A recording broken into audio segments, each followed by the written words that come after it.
Welcome back on this Wallet Wednesday. As we close out the end of the year, it's usually a time when people want to do some good.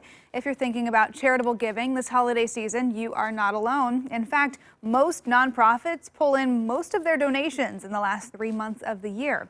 But there are some things to know to make the most of your charitable giving. Northwestern Mutual Wealth Management Advisor Clay Cooper is joining us this morning with what you should know. Good morning. Good morning, Emily. So let's talk about incorporating charitable giving into a financial plan. What's a good way to look at this so that it's not just these last minute, oh, I should throw a few bucks their way or I should make a donation kind of approach? Absolutely. Well, I would encourage all clients to really start with what they're passionate about, what speaks to them and to their heart. That's going to be the largest motivator beyond tax savings or anything else.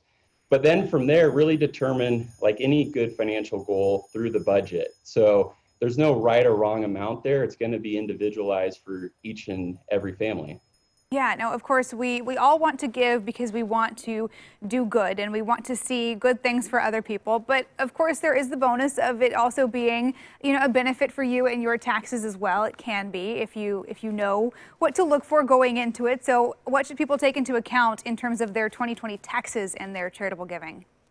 Yeah, there has been a lot of tax changes over the last 3 or 4 years, definitely to take into consideration.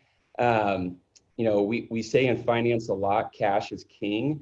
The one exception might be on charitable contributions. And the reason being is because you don't always get a deduction when you make the charitable gift. So if you itemize your taxes, you can receive the deduction. If you are just doing the standard deduction, so for single filing individuals, that's about $12,000, and for married filing couples, that's about $24,000. So there are a couple techniques to consider. Obviously, the most obvious one, as I mentioned, was giving cash, which could be in the form of a check or even swiping your credit card. Something to note, a lot of organizations have made online donations more accessible through the pandemic and social distancing. However, there are a couple other techniques. So one of the most common ones we see as of late is setting up a donor advised fund. So they're frequently referred to as DAFs.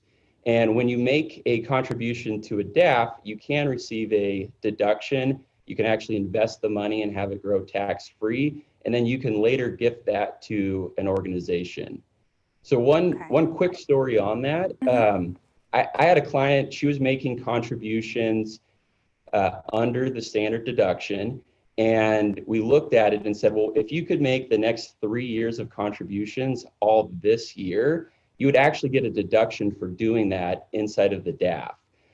So we were able to take every dollar that she was gifting, and through the additional tax savings, really gross that up to about $1.30, $1.40, because the tax savings gave her the extra boost, if you will.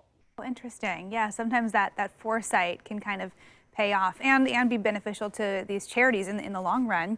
Now, yeah, if you do go the itemizing route for your taxes, what should you be making sure that you hang on to from these donations? What kind of documentation would you need? Or is there a size limit at which you want to make sure you have the right paperwork to back up all of these donations? Yeah, large or small, you definitely want to have the paperwork. And that's true if you're giving a monetary gift, which could include even gifting things like stocks, so not just cash, but also if you're gifting clothes, a car, a computer, make sure that you're keeping the receipts. Most organizations will give you a receipt. And the other thing to be aware of is you can go online to the IRS and make sure that your charity is a 501c3.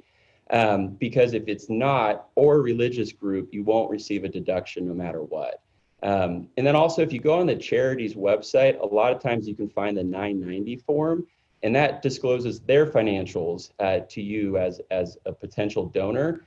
And something to look for there is you want to see that the charity is giving to the mission. So 90% of all donations or all revenue is given toward the mission, and only 10% to administrative purposes, just as an example. Yeah, some good things to keep in mind to make sure that your money is going to do what you would like it to do if you're donating to help others in need.